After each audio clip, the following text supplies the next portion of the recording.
아멘. 지난주에 우리 선교사님이 말씀을 전하셨고, 그래서 한 주가 이렇게 조금 연장이 되었습니다만, 성령 강림 시리즈라는 말씀으로 계속 말씀을 전하고 있습니다. 오늘은 세 번째 시간, 성령과 권세. 영어 성경에서는 governing authorities라고 되어 있습니다. 그러니까 세속적인 권력, 이렇게 해석이 되겠고요. 아니면 나라라고 하는 개념으로 오늘 하나님께서 우리에게 어떤 말씀을 주시는가, 여러분 심각하게 오늘 들으셔야 되겠습니다. 저와 여러분의 생각을 잠시 조선의 마지막 때라 할 수 있는 구한말로 우리의 생각을 좀 이렇게 옮겨 놓으십시오. 여러분이 아시는 대로, 경험하신 대로, 공부하신 대로 기본적인 상식을 가지고 구한말 그 어려웠던 대로 우리의 여행을 한번 시작해 보려고 합니다. 조선의 26대 왕 고종이죠. 고종 앞에는 철종이 있었고요. 고종이 통치하던 때에 일어났던 그 참담한 사건들, 역사적으로 참 아픈 사건이고 꽤 아픈 사건이지만 오늘을 사는 우리들에게는 오늘을 어떻게 살고 내일을 어떻게 준비해야 될 것인가, 어떤 마음을 가져야 되는 것인가에 대한 정확한 교훈, 지혜를 주신다라고 저는 분명히 믿습니다. 하나님은 이렇게 역사 속에서도 우리에게 말씀하십니다. 여러분이 아시는 대로 고종이 어린 나이에 왕으로 올라서게 됩니다. 어린 나이에 왕이 되면 누가 통치를 하죠? 여러분 잘 아시는 대로 흥성대원, 그 생부가 섭정을 하게 됩니다. 여러분이 아시는 대로 대원군은 쇄국정책을 고집했던 사람이죠. 그런 대원군의 고종을 향한 섭정을 못마땅하게 여기는 세력들이 있었습니다. 그 대표 중에 하나가 누굽니까? 명성황조, 소위 말하는 민씨죠. 결국에는 결론부터 말씀을 드린다면 대원군이 그 섭정하는 자리에서 밀려나게 됩니다. 그리고 그 자리를 명성황후가 꿰차게 됩니다. 명성황후 민비는 소위 말해서 대원군이 쇄국정책을 고집했다면은 민비는 아주 속도 빠른 개화 정책을 추구합니다. 그래서 빠른 개화 정책을 진행하면서, 여러분 예를 들어서 별기군이라는 이름 아시죠? 일본식 현대군. 그래서 민비가 실권을 가지고 있는 동안에 엄청난 일들이 벌어집니다. 그래서 오늘 여러분들에게 세 가지 사건을 소개하면서 들으시면 다 아시는 것들이에요. 다 예전에 공부하신 것들이에요. 이 세 가지 사건을 통해서 오늘을 보자는 것입니다. 그 첫 번째가 좀 올려주시기 바랍니다. 이모군란입니다. 이모군란. 어느 때인가 한번 잘 보세요. 1885년에 여러분이 아시는 대로 감리교회 최초 선교사라고 하시는 알렌과 미국 장로교회에서 파송받은 언더우드가 1885년에 들어갑니다. 84년, 85년 때. 그러니까 바로 그 전입니다. 82년 고종 19년에 이모군란이라고 하는 대형 사건이 터집니다. 이모군란이 뭐죠? 군란하니까 뭐죠? 군인들이 난을 일으킵니다. 이 군인들이 난을 일으키는 데는 이유가 있습니다. 아까 말씀드린 그 별기군이라고 하는 일본식 현대 군대 조직이 만들어졌거든요. 근데 그들에게는 아주 특별한 대우를 하는 것처럼 보여지니까 90군대 있잖아요. 90군대. 예전 군대. 그 90군대 속한 군인들이 뚜껑이 열리는 거야. 왜 우리를 차별해? 왜 우리는 무시해? 이래서 난을 일으킨 것이 이모군란. 이모군란이 갖는 역사적 성격의 가장 중요한 것은 전무후무한, 처음이자 마지막으로 군인들과 일반 서민들이 연합해가지고 왕이 있는 궁을 찬탈을 합니다. 이 일이 고종 19년에 일어납니다. 고종은 실권이 없었어요. 다 여자가 좌우했죠. 두 번째 사건, 82년도에 있었던, 고종 19년에 있었던 사건이 지나고 얼마 정도 시간이 흘러서 을미사변이라고 하는 사건이 터집니다. 1895년이죠. 을미사변이 뭔지 아시죠? 소위 말하는 그 내각에 친일파들이 있어요. 친일파. 친일본주의를 고집하는 사람들이 있었거든요. 그들과 소위 말하는 일본 칼자비들이 야합을 해서 명성황후를 시해합니다. 아주 잔인하게 죽여버리죠. 그것이 을미사변입니다. 1895년에 일어납니다. 자, 이 사건이 가져오는 대형 사건이 하나 있습니다. 세 번째, 아관 화천이라고 하는 사건은 조금 낯설 수도 있는데, 자, 명성황후, 실권을 가진 명성황후가 그렇게 아주 참담하게 죽임을 당하고 나니까 어떻게 됩니까? 고종이 세손, 순종을 내리고 그 어간을 러시아 공사관으로 갑니다. 그러니까 러시아 공사관으로 고종이 세손, 순종을 내리고 도망가는 어디를? 러시아 공사관. 러시아, 그러니까 대사관 같은 거죠. 공사관으로.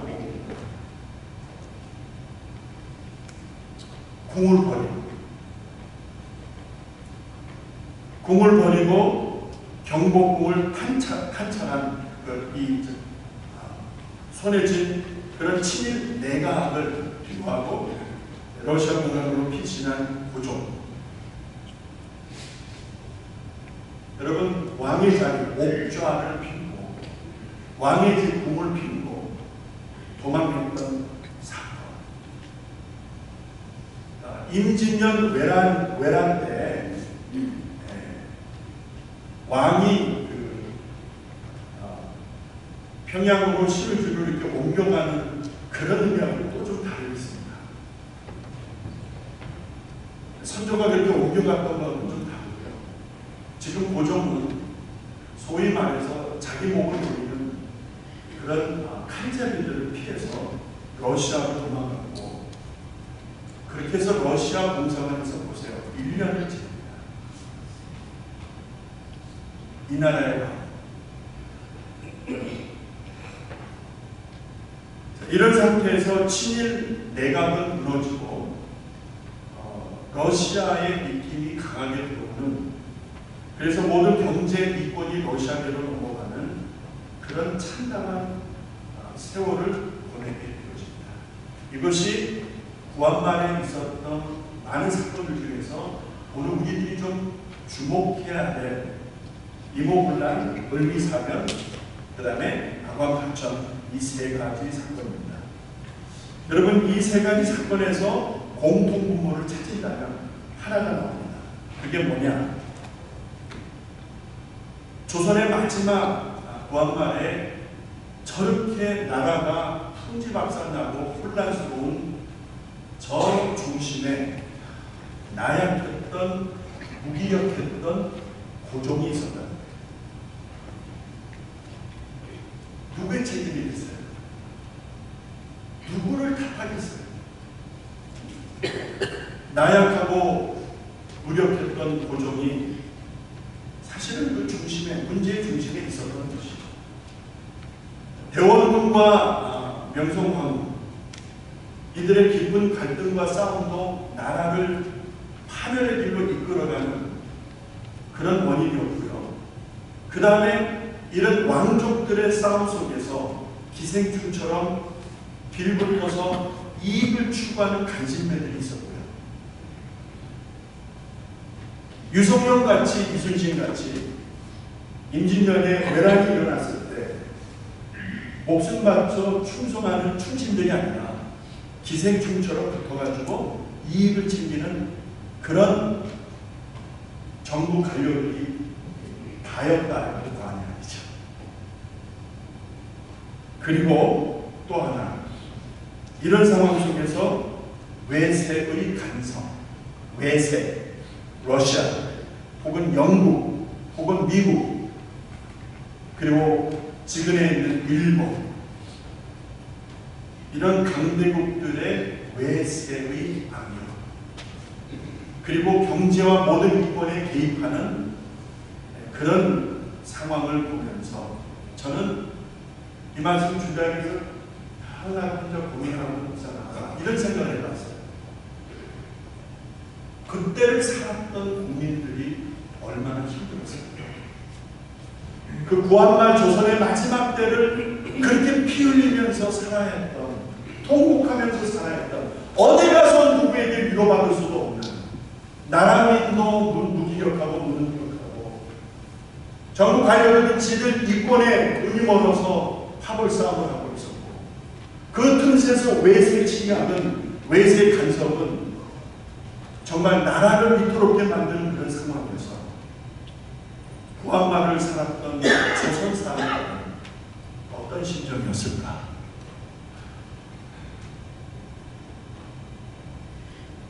얼마나 불안하고 얼마나 힘들고 얼마나 고통스러웠을까? 우리 할아버지, 우리 할머니들의 이야기 아니었습니다. 먼 이야기가 아니에요. 그저 한 120여 년 전의 이야기. 그런데 더 아픈 소리가 있더라고요. 더 아픈 소리가 제 가슴을 때렸어요. 그래서 지난 두 주간 참 힘들게 보냈어요. 그 소리가 무슨 소리냐면, 오늘의 대한민국 상황, 오늘의 대한민국, 우리의 조국 대한민국 상황이 구한말의 난세와 틀리지 않다, 다르지 않다. 오늘 우리 한국, 우리의 조국 대한민국 형편이 구한말의 난세와 전혀 다르지 않다라는 이런 여론과 사람들의 소리를 들으면서 저는 무척 충격을 받았습니다. 얼마나 힘들길래, 얼마나 절망스럽길래, 얼마나 암울하길래 그 참담했던 부끄러운 역사 구한말의 그 한 부분을 오늘의 형편과 비교하고 있습니다. 지난 6월 28일, 얼마 안 됐죠? 6월 28일 한국조선일보, 여러분 조선일보 치고 들어가시면 다 연결이 되잖아요. 한국조선일보 사설란에 들어가시게 되면, 사설란에 들어가세요. 논설위원이 그 칼럼을 쓰지 않습니까? 얼마마다 한 번씩. 그 섹션으로 들어가시면 지금도 떠 있으니까 보세요. 문 대통령은 고종의 길을 가려 하는가 라는 제목으로 칼럼이 있습니다. 한 장 반짜리, 거의 2장짜리. 꼭 일독을 원합니다. 그걸 읽으셔야 돼요. 한국 사람이라면 그거는 읽으셔야 돼요. 그리고 바른 정신을 가지시고, 문 대통령은 고종의 길을 가려 합니다 라는 칼럼을 제가 보면서 참 많은 생각을 하게 되었어요. 그 칼럼의 핵심은 이렇습니다. 지도자의 편협한 생각, 지도자의 편협한 리더십이 가져온 국가적인 재앙, 이를 어떻게 해결할 것인가의 문제들입니다. 국론은 치유가 불능일 정도로 분열이 된 상태라는 거예요. 종북을 반대하는 보수가 얼마나 첨예하게 대립하는지, 한쪽이 죽지 않으면 해결이 안 될 만큼 그렇게 이미 깊은 골을 파져버려요. 국론이 분열된 이런 상태에서 여러분 적폐청산이라고 하는 이름 하에 모든 일들과 사람들과 현재적 사건을 다 과거의 시간으로 돌려버려요.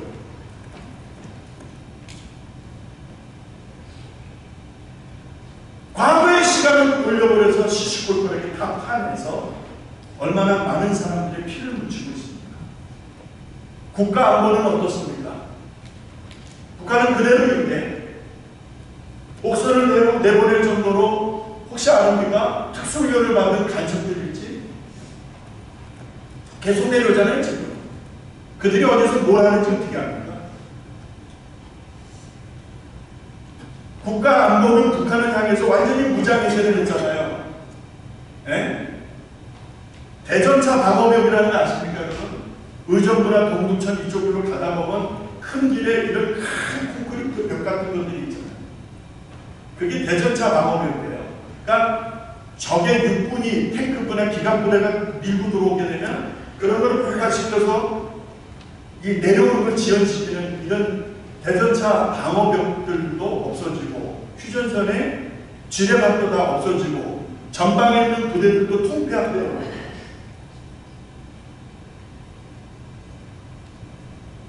여러분 지금 예비군 훈련에 가서 정신 사상 교육을 시키는 것을 문제 제기한 대위의 동영상이 떠서 한번 봤어요 제가. 그랬더니 국방부에서 나와서 예비군들의 사상 교육을 시키는데 우리의 주적은 네 개라는 거예요. 일본, 미국, 러시아, 중국. 이들이 언제든지 우리 적이 될 수 있다 이러면서 가르치니까 이 대위가 돌아버립니다. 아니, 우리의 주적은 북한이 아니요. 우리의 주적은 김정은 아니요. 왜 그 사실을 빼놓습니까? 떨리는 마음으로 이야기했다는 거예요. 아, 박수를 보내고 싶었어요. 그 자리에서. 여러분 지금 이 지경이에요. 국방부에서 군인들을 사사교육시키고 정신분장시키는 데 있어서 여러분 진짜 안내가 빠져버리고 엉뚱한 것 가지고 말장난하는 것 가지고 이게 뭔지 모르겠어요. 경제는 IMF 때보다 더 심각한 지경으로 떨어지고 있죠. 그래서 서민 경제는 우리 경제 전체, 한국 경제 전체 한 26%가 되는 서민 경제가 여러분 최저임금을 올리는 바람에 완전히 무너진 거 아시잖아요. 청년들의 실업률은 최고치를 치고 있고, 그러니까 IMF 때보다 더 심각하다고 하는 이야기가 나오고 있는 즈음에 과거의 감정을 들추다가 결국 일본이 경제 전쟁을 일으켰죠. 총칼을 들지 않았을 뿐이지 전쟁을 일으킨 거예요. 이대로라면은 우리의 대기업 몇 개가 넘어갈까, 넘어질까, 흔들릴까, 쓰러질까, 정말 가슴이 저하게 돼요. 대기업 중에 대표인 삼성 같은 데는 아주 치명적인 지금 데미지를 받죠. 문제를 일으킨 작자들이 따로 있는데, 이런 상황에서 경제는 폭망이라는 단어를 씁니다. 폭망. 완전히 폭망이라는 단어를 씁니다.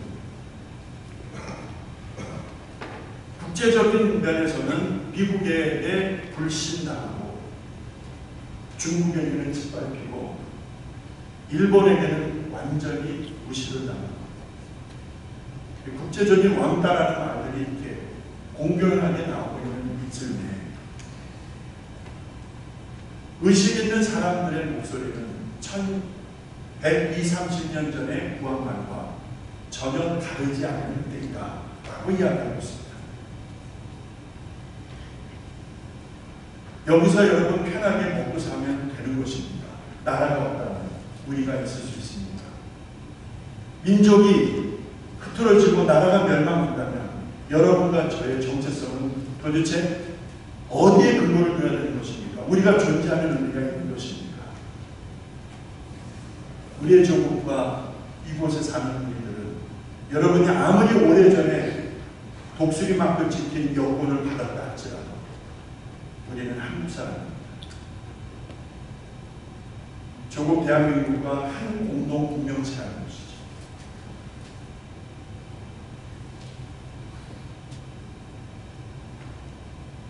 얼마 전에 시카고를 다녀간, 한국에서 다녀간 분들의 동일한 이야기를 불안해서 못 살겠다는 것입니다. 왜 사람들에게 이런 이야기가 들려오는지 모르겠어요. 불안해서 못 살겠다. 여러분, 나라를 건국하는 데 초석을 놓은 이승만 대통령, 물론 쿠데타로 정권을 잡았지만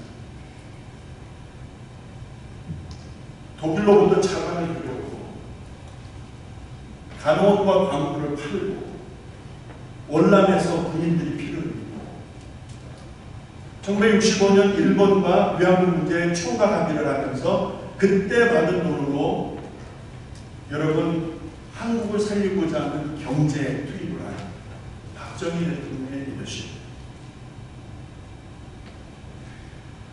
오늘 우리가 먹고 살게 된 근간을 이루게 되어진 산업혁명은 그렇게 시작되었습니다. 그런데 2년 만에 무너지고 있습니다. 단 2년 만에. 해외 한인 농포 수가 대략 700만이라고 알려지고 있습니다. 그 가운데서 일본과 미주에 가장 많은 해외 한인 농포가 있다고 합니다. 중국을 포함해서. 그 중에서도 이 미주 지역, 북미주 지역에 제일 많은 한인들이 있다고 볼 수 있습니다. 대략 700만이라고 하는 이 지구촌에 흩어져 사는 우리 한인들의 숫자, 그 가운데서 그 숫자 안에 여러분과 제가 포함되어 있습니다. 시카고 땅에 있는 여러분과 제가. 우리의 조국의 현 상황이 너무나 어렵습니다. 해외 동포 숫자 700만에 한 점을 찍는 여러분과 제가 어떻게 살아야 합니까? 어떤 마음을 가져야 됩니까? 지금 이 시점에서 어떤 뜻을 품어야 하는 것입니다. 앞서 말씀드린 대로 조국이 없다면 내가 존재할 수 있는가? 삼성이 세계 반도체 산업을 주도하며 여러분 이 IT계의 거목으로 등장하면서 얼마나 우리가 자존심이 섰습니까? 현대와 기아가 자동차를 찍어내면서 우리나라에서 팔려온 차들이 지나가는 것을 보면서 또 실제적으로 내가 우리 한국에서 만든 차를 몰면서 얼마나 자부심과 기쁨을 가져왔었습니까? 그런 우리의 조국 대한민국이 지금 정말 어렵습니다. 진짜 어렵습니다.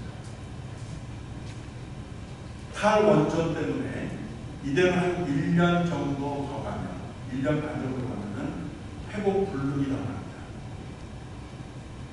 아무리 수십 조를 집어넣어도 늦다고 합니다. 5년 당임제 대통령 한 사람들과 정치인들이 벌려놓은 일들이 이렇게 엄청난 회리바람으로, 폭우로, 허리케인으로 우리의 삶을 흔들고 있습니다. 여러분과 제가 무엇을 해야 합니까? 그냥 웰빙 하시면서 건강관리 하시면서 이제서 편하게 사시면 됩니다. 저는 죄라고 생각합니다. 이건 죄입니다. 왜 제가 죄라고 단언할 수 있냐면 오늘 말씀 로마서 13장 1, 2절에 근거해서 그렇습니다. 저희 혼자 고집된 마음이 아니고요. 오늘 주시는 본문에서 보면 하나님께서 우리에게 요구하시는 하나님의 마음이 있음을 사도 바울을 통해서 우리에게 보여주시는데 1절에 보세요. 각 사람은 굴복하라는 거예요. 근데 영어 성경에 보면 everyone, each one of you, 모두가 다, 우리 한 사람 한 사람 다 집어넣는 거예요. 우리말에는 각 사람이라고 했지만 everybody must submit to the governing authorities. 여러분 submit라는 말이 뭐죠? 제가 이것을 제출하면 이것도 submit이에요. 제출한다. 내가 나를 완전히 굴복시켜버린다. 이것도 submit이에요. 그러니까 everyone must 선택이 없어요. 반드시 필히 submit하라는 거예요. 무엇을 submit해요? 내 삶을, 나를 submit하라는 거예요. 누구에게? To the governing authorities. 세속적인 권세에게, 세속적인 권력에게, 세속적인 권력자에게 submit하라. 이것이 여기서 얹혀가지고요. 제가 한 2주 동안 힘들었거든요. 왜? 만약에 독일의 히틀러라고 생각해 보십시오. 그리고 그의 통치를 생각해 보세요. 그 수많은 유대인들을 학살할 때에 독일의 교회들이 뭐를 했습니까? 독일의 수많은 양심들이 무엇을 외쳤습니까? 독일의 수많은 목회자들이 무엇을 했습니까? 바나바와 같은, 보네모와 같은 한 사람은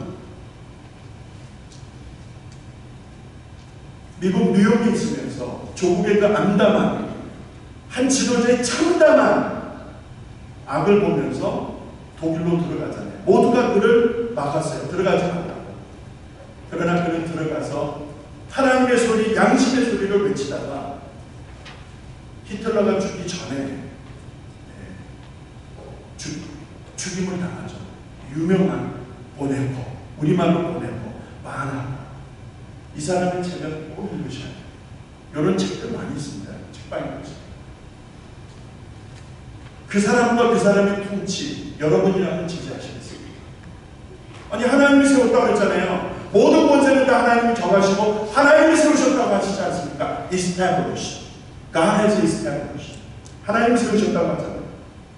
그러면 그런 썩은 권세, 악한 권세, 사악한 권세를 내가 서포트해야 되느냐의 문제에 놓이게 되는 게, 아니, 옛날에 독일 히틀러로 돌아가지 말고 지금의 북한의 김정은을 보자. 북한의 김정은이 지금 뭐 하고 있습니까?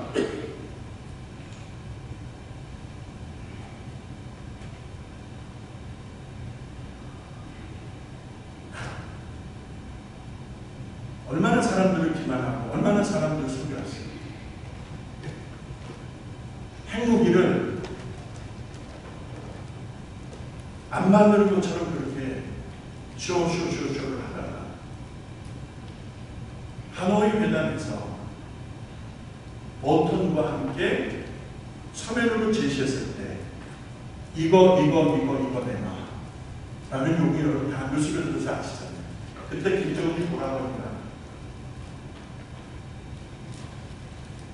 미국이 다 알고 있는 것이죠. 너 이거 내놔.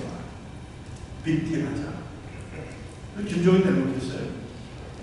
여러분, 북한의 김정은 모르겠으나 그를 추종하는 일부 세력들과 평양에서 호의고시 가는지는 몰라도 그 외 전체 북한 전역에 있는 북녘 동포들의 삶은 어떻습니까? 여러분 아시잖아요. 그런 김정은에게 여러분 그 리더십에 동의해야 되겠습니다. 그 리더십에 순종, 굴복해야 되겠습니다. 저는 못하겠습니다. 문재인 대통령의 리더십을 만취한 기사, 버스 기사로 이야기합니다. 어떤 만평을 하는데 들어보니까 만취한 기사가 버스를 운전하고 있는 거예요. 그렇게 비유를 하고 있다. 만약에 그러한 대통령이라면 여러분 그 버스 운전대를 그대로 맡겨둬야 되겠습니까? 그거 알아서 하겠죠. 그렇게 살아야겠죠. 나하고는 별로 상관이 없습니다. 하나만 더 말씀드릴게요. 애굽의 바로 아시죠? 출애굽기 1장, 2장으로 이어질 때 애굽의 바로, 그 바로가 히브리 민족, 이스라엘 백성들을 얼마나 억압했습니까? 그 억압한 이유가 있었죠. 점점 중다해지는 거예요. 점점 번식을 잘해서 숫자가 점점 늘어나니까 애굽 민족 그렇지 않은데, 그러니까 왕이 볼 때에 이게 염려가 되는 거예요. 그래서 산파를 불러서 뭐라고 합니까? 여자는 살려두고 남자는 다 죽이라는 거예요. 그러면서 이 히브리 민족에게 얼마나 많은 고용을 줍니까? 힘들게 하게 일을 주고 해서 아주 일에 파묻혀서 쪄들어서 그렇게 고용으로 아주 사람 죽이게 만드는 그때에 여러분이 히브리 민족의 한 사람이라면 그렇게 억압하는 바로가 죽이면 안 되겠습니다. 그렇죠?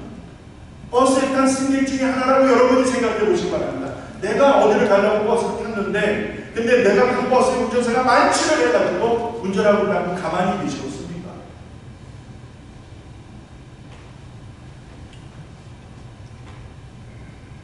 도패한 권력인데 사악한 권세인데 여러분 굴복하시겠어요? 굴복하잖아요. 여기서 엄청나게 막 풀리는 겁니다. 난 못하겠습니다. 못하겠습니다. 아니면 투쟁하시겠습니까?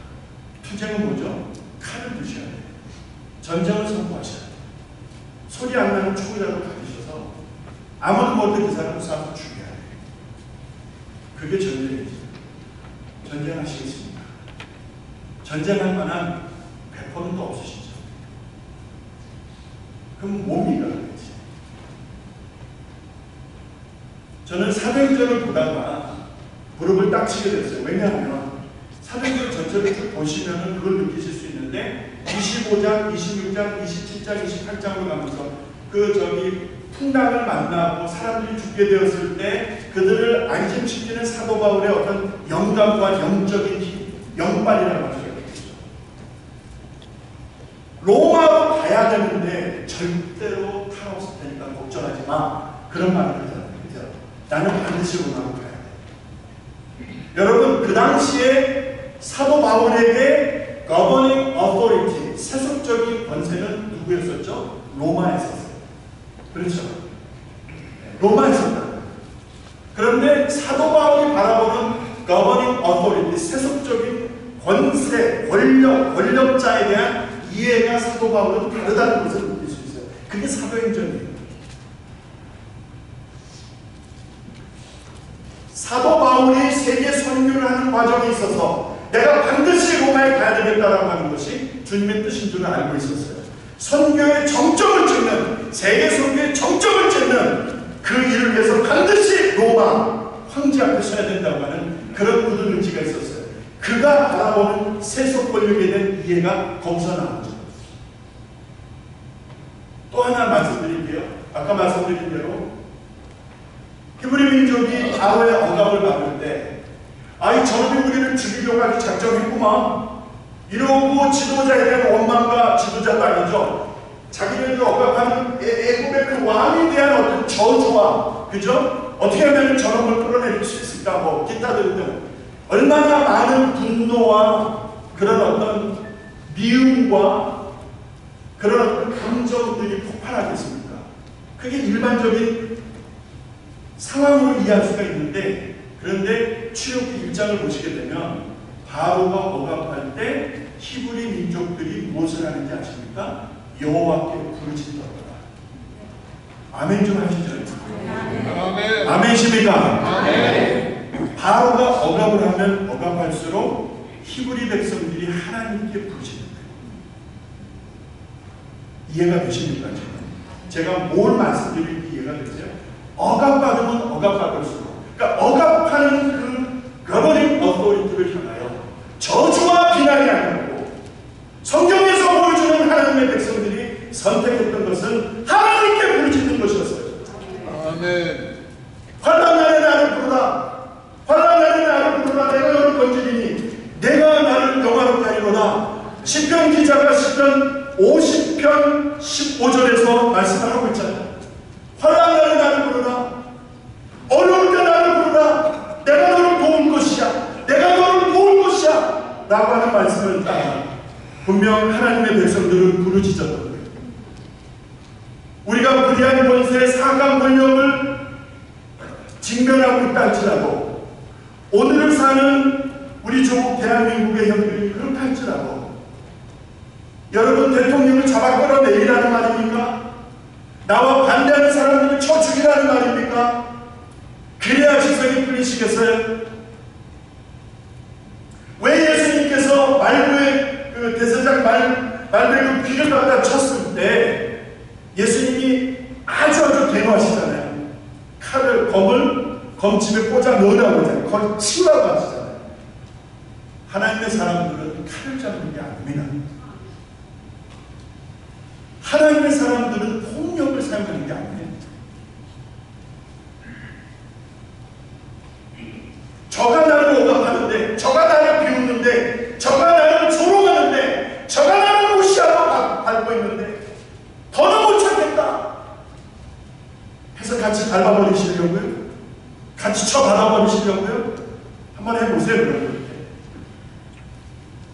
여러분 히브리 백성들이 하나님 앞에 부르짖었을 때 한 장 딱 바뀌어서 출애굽기 2장으로 들어가면은 모세라고 하는 젖먹이가 태어나는 거예요. 할렐루야. 이게 중요한 거예요. 하나님이 저들의 우고를 보시고 저들의 부르짖는 소리를 들으시고 저들의 부르짖는 기도를 들으시고 그 타락하는 자의 그 억압 속에 하나님의 백성들이 부르짖는 기도를 들으시고 하나님이 산계를 내어놓으시잖아요. 할렐루야. 하나님이 산계를 내어놓으시는 것을 여러분 보시기를 바랍니다. 그것이 모세의 모세. 아멘. 예레미야 29장 7절에 보니까 하나님 이런 말씀을 주십니다. 너희는 내가 사로잡혀 가게 한 성읍 그 성읍에서 평안하기를 힘쓰고 위하여 여호와께 기도하라. 이는 그 성읍이 평안함으로 너희도 평안할 것이니라 말씀하십니다. 이스라엘 백성이 바벨론에 포로로 끌려가잖아요. 예루살렘이 초토화되고 바벨론으로 끌려갔을 때 여러분이 그 사람들 중에 있었다고 생각하십시오. 이제 나라와 민족이 멸망을 당하고 예루살렘 성도 멸망을 당하고 이제는 그 사악한 무리들에게 끌려와서 전쟁 포로로 살려가는데 무슨 희망이 있습니까? 무슨 희망을 가지고 내일을 바라볼 수 있겠느냐는 것이요. 그런데 하나님은 선지자 예레미야를 통해서 주시는 말씀을 보니까 너희들이 끌려갔을지라도 너희들이 전쟁 포로로 잡혀갔을지라도 그래서 절망 중에서 희망을 볼 수 없는 그런 상황이 할지라도 그 땅의 평안을 위하여 기도하라. 할렐루야. 그 악한 무리들 바벨론 사람들이 사는 그 성에 그 평안을 위해서 기도하라. 여호와께 기도하라. 이해가 되시나요 여러분? 이해가 되시는가 이 말이요? 그 성을 위해서 기도하라. 오늘 우리가 해야 될 일이 뭔지 감을 잡으셨죠? 그 바벨론 도성을 위하여서 기도하라. 하나님의 음성이에요. 디모데전서 2장 1, 2절 한번 읽겠습니다. 그러므로 내가 첫째로 권하노니 모든 사람을 위하여 간구와 기도와 도구와 감사로 하되 2절에 임금들과 높은 지에 있는 모든 사람을 위하여 하라. 임금들과 모든 죄 있는 사람들을 위하여 하라. 하라가 뭐냐면은 1절에 보니까 기도하는 거예요. 임금들과 높은 지에 있는 governing authority를 위해서, 왕들을 위해서, 결정권자들을 위해서, 그가 사악하든 그가 정말 옳지 않은 사람일지라도 그를 위하여 기도하라. 그를 위하여 기도하라. 그 기도가 우리에게 평안을 보장해 준다. 그래서 비록 여러분 그 시카고 시장이 동성애자잖아요.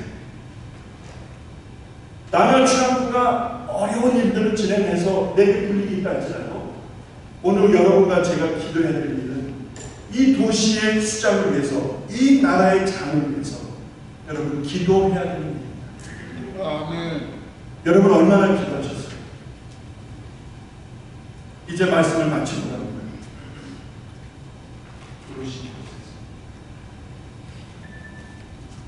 오늘 우리가 사는 이 때를, 특별히 우리 조국 강산 대한민국을 생각할 때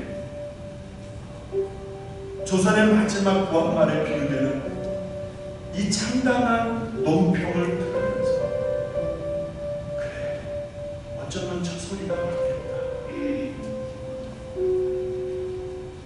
일반 서민들이 얼마나 힘들까. 하루하루 열심히 살고자 하는 사람들이 얼마나 지칠까. 얼마나 낙심이 될까. 얼마나 힘들까. 여러분 우리가 해야 될 일이 뭐죠? 여러분과 제가 해야 될 일이 뭐죠? 오늘 우리가 당장 시작해야 되는 일이 뭐죠? 뭡니까 도대체? 하나님이 민족 살려주시고 주변 강대국들이 자국의 이익을 따라 잡아먹으려고 뜯어먹으려고 달려드는데 북한에서는 핵 문제를 가지고 계속 위협적이고 나라를 이끄는 대통령과 정부 강요들은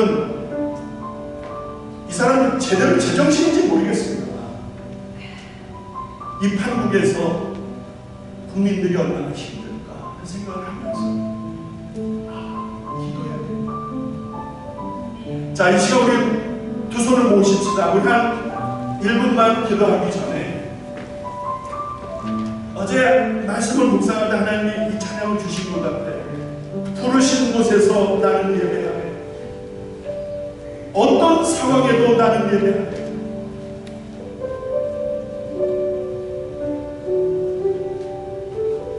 여러분, 상황을 보면 기도하고 싶지 않고 예배하고 싶지 않고요, 그냥 낮술 한잔 마시고 잠자고 싶은 그런 마음이 들어요. 이렇게 힘든데 우리가 해야 하고 반드시 감당해야 되는 하나님을 부르짖고 하나님을 찾는, 하나님을 예배하는 여러분과 제가 될 수 있기를 바랍니다. 하나님은 반드시 사는 길을 주실 거예요. 우리 나라와 민족이 하나님 앞에 기도하면, 이제라도 늦었지만 교회들이 기도하고 목회자들이 회개하고 교회 리더십들이 깨어서 하나님 앞에 기도할 수만 있다면 하나님은 반드시 사는 길을 주실 줄로 믿습니다. 하나님 앞에 기도하십시다. 이 시간 우리의 나라와 민족 하나님 살려달라고, 그리고 내가 기도하는 일을 쉬지 않겠다고, 지금의 어려운 때를 극복할 수 있게 해달라고 하나님 도와주시옵소서. 우리 한 1분만 동성으로 기도하겠습니다. 아버지 하나님, 아버지 하나님, 아버지 하나님이 어려운 때를 보시옵소서. 이 힘들고 절망스러운 때를 보시옵소서. 내 조국 대한민국 우리가 살았던 때입니다. 아버지 하나님, 얼마나 어려운 때를 보고 계시지 않습니까? 하나님의 백성들이 깨어나게 하시고 하나님의 백성들이 부르짖어 기도하게 하시고 주여 도와주시옵소서. 하나님 도와주시옵소서. 주여 살려주시옵소서. 이 백성 살려주시옵소서. 지도자들이 회개하게 도와주시옵고 나라와 민족을 위하여 바른 마음과 정신을 가질 수 있도록 하나님 역사하여 주시옵소서. 국론이 분열되었습니다. 경제가 폭망했습니다. 안보가 위태롭다고 합니다. 주여 도와주시옵소서. 어떻게 이룬 나라인데 하나님 도와주시옵소서. 회개할지어다. 교회들이 회개하고 지도자들이 회개하고 가슴을 찢는 회개가 일어나게 도와주시옵소서. 가슴을 찢는 회개들이 일어나게 도와주시옵소서. 하나님 고쳐주시옵소서. 회복시켜 주시옵소서. 살려주시옵소서. 할렐루야. 우리가 부르짖으면 하나님은 살기를 주시고, 내 이름으로 일컫는 내 백성이 그 악한 길에서 떠나 스스로 경배하여 내 얼굴을 구하면 내가 하늘에서 듣고 그 땅을, 그 죄를 사고 그 땅을 고치시겠다고 하셨습니다. 기도하십시다. 여러분 기도하십시다. 하루 세끼 식사하실 때마다 기도하세요. 아침이든 저녁이든 시간을 정해놓고 기도할 때에 문재인 대통령과 그 강교도를 가여 하나님 앞에 기도하시기 바랍니다. 이 나라, 이 민족 살려달라고 기도하시기 바랍니다. 하나님 응답하시옵소서. 하나님 응답하여 주시옵소서. 예수님의 이름으로